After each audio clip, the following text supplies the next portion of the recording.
안녕하세요. 오늘 우리가 함께 살펴볼 자료가 있는데요. 이게 샘 혼의 저서, 적을 만들지 않는 대화법에 나오는 한 문장에서 시작을 합니다. 네, 남들의 실수에서 배워야 한다.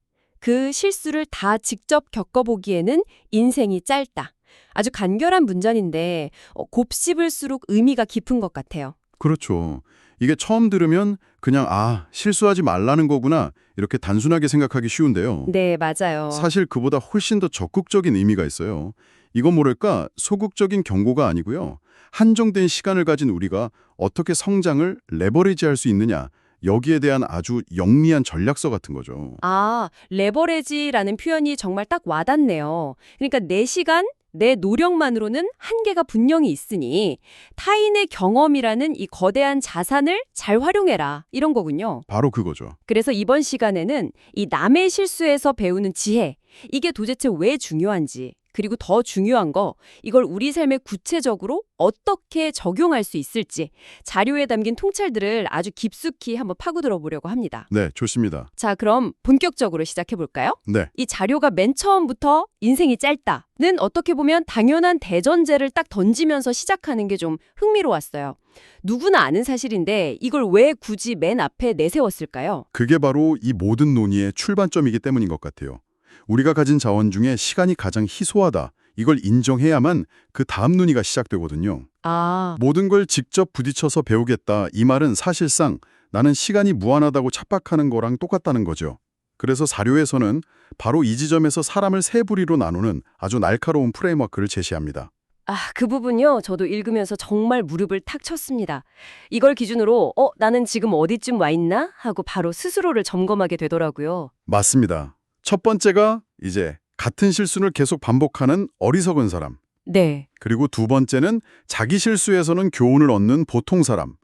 그리고 마지막 세 번째가 바로 남의 실수에서도 배우는 지혜로운 사람이죠. 아마 대부분의 사람들은 스스로를 보통 사람이라고 생각할 거예요. 나는 그래도 내가 한 실수에서는 배우니까 하면서요. 그렇죠. 그 정도는 한다고 생각하죠. 네. 하지만 자료는 거기서 만족하지 말라는 거예요. 한 단계 더 나아갈 수 있다?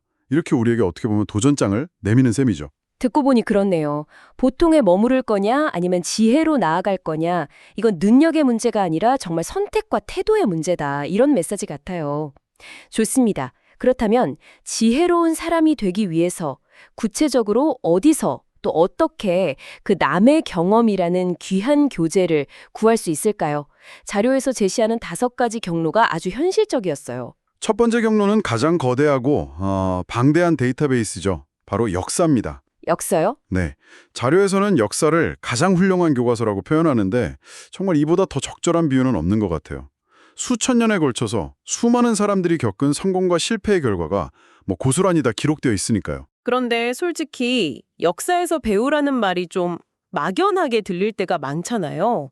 예를 들어서 수백 년 전에 교만했던 어떤 왕이 나라를 잃은 이야기가 오늘날 제 삶이랑 무슨 직접적인 관련이 있을까?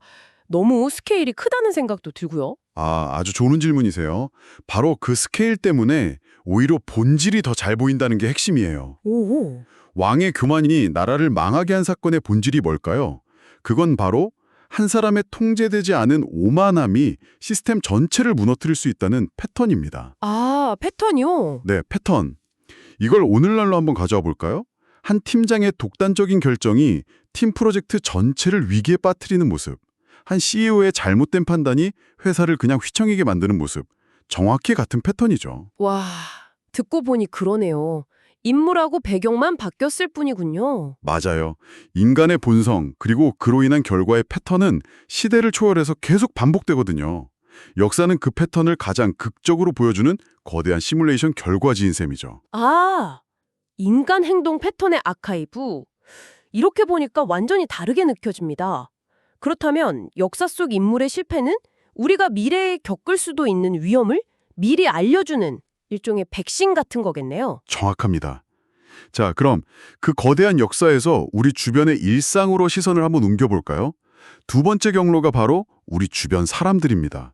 이건 매일 눈앞에서 벌어지는 생생한 라이브 교재죠. 이건 정말 매일 겪는 일이라 그런지 더 어렵게 느껴지기도 해요. 자료에 나온 예시처럼 직장 동료가 성급한 판단으로 곤란해지는 걸 보거나 친구가 분노를 못 이겨서 관계를 망치는 걸 보면요.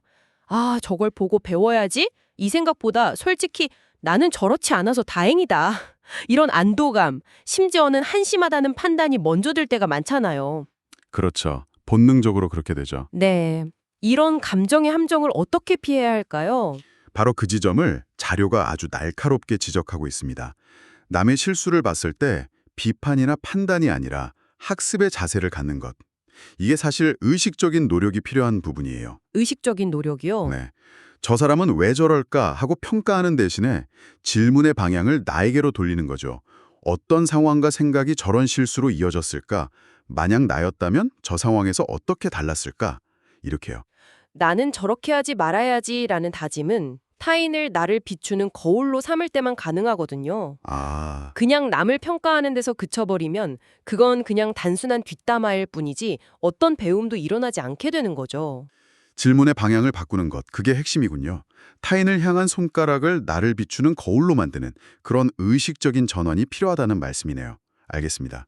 그럼 세 번째 방법으로 넘어가 보죠. 부모님과 선배들의 조언에 귀 기울이는 것. 이건 많은 분들이 좀 뜨끔할 만한 주제 같아요. 저부터도 그렇고요. 허허, 그렇죠. 자료에서도 젊은 세대가 이런 조언을 약간 라떼는 말이야식의 그런 시대착오적인 잔소리로 치부하는 경향이 있다고 짚어주죠. 맞아요. 하지만 시대가 변하고 기술이 아무리 발전해도 삶의 본질적인 원리, 예를 들면 인내의 가치라던가 정직함이 주는 신뢰의 힘, 소중한 관계를 지키는 법 같은 것들은 변하지 않는다는 점을 강조합니다. 맞아요. 부모님이나 선배들이 내가 너만 할 때는 이렇게 시작하시면 저도 모르게 마음의 셔터를 탁 내릴 때가 많거든요. 아, 그때랑 지금은 다르잖아요. 이 말이 막 목구멍까지 차오르고요. 다들 그렇죠. 이런 꼰대라는 프레임을 깨고 그 안에서 지혜를 찾아내는 법에 대해 자료에서는 뭐라고 이야기하나요? 그 조언의 포장지가 아니라 내용물에 집중하라는 겁니다. 아, 포장지랑 내용물. 네. 표현 방식이 좀 낡았거나 예시가 요즘 시대랑 안 맞을 수는 있어요. 하지만 그분들은 우리가 가려는 길을 먼저 걸어가 본 사람들이잖아요. 그건 그렇죠. 그분들이 겪었던 시행착오, 아, 그때 이렇게 할 걸 하는 그 후회 속에 우리가 피해야 할 함정에 대한 정보가 담겨 있는 거예요.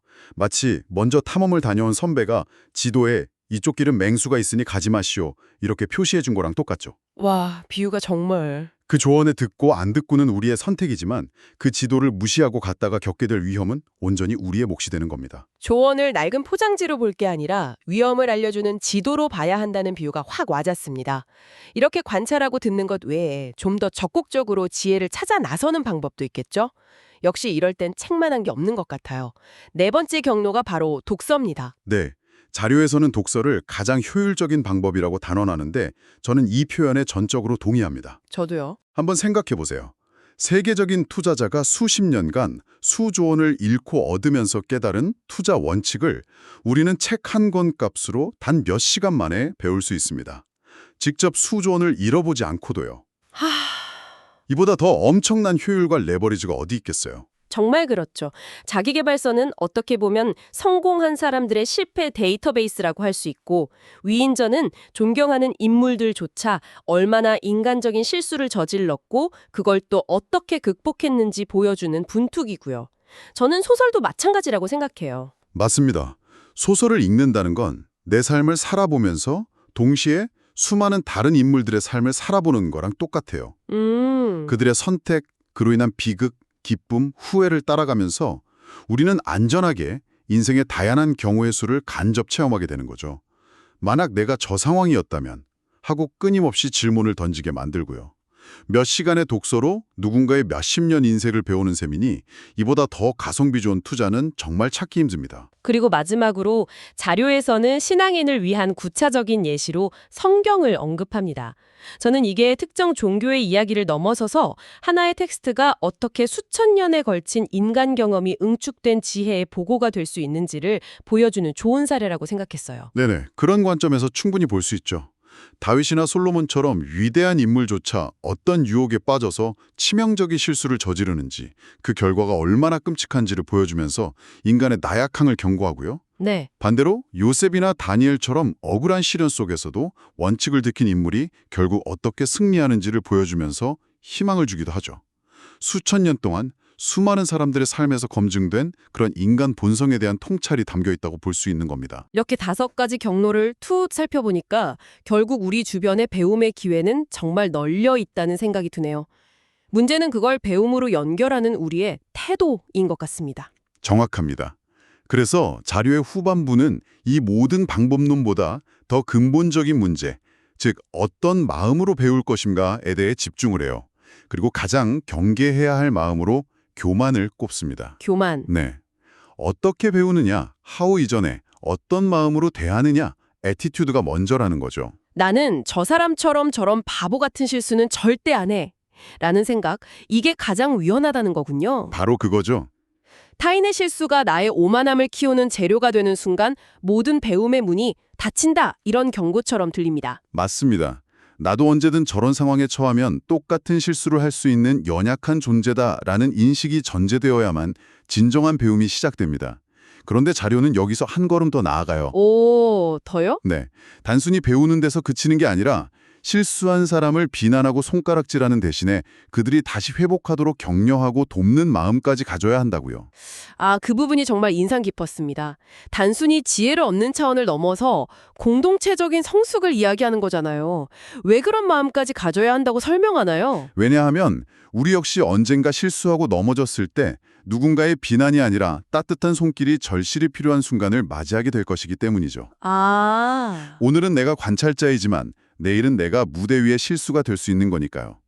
남의 실수를 통해 나를 성찰하는 것을 넘어서 타인의 연약함에 대한 깊은 이해와 연민으로까지 이어질 때 비로소 그 배움이 완성된다는 그런 깊이 있는 통찰입니다. 오늘 우리는 남의 실수에서 배우는 지혜에 대해 정말 깊이 파고들어 봤습니다.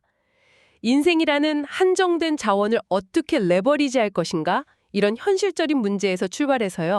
역사, 주변 사람, 멘토의 조언, 그리고 책이라는 구체적인 배움의 통로들 하나하나 살펴봤네요. 그리고 그 모든 배움의 과정에서 가장 중요한 열쇠는 타인을 향한 비판적인 시선이 아니라 나를 향한 겸손한 성찰의 자세라는 점을 다시 한번 확인했습니다. 네. 자료에 인용된 잠언 19장 20절 말씀이 오늘 나눈 이야기의 핵심을 담고 있는 것 같아요. 너는 권면을 들으며 훈계를 받으라. 그리하면 네가 필경은 지혜롭게 되리라.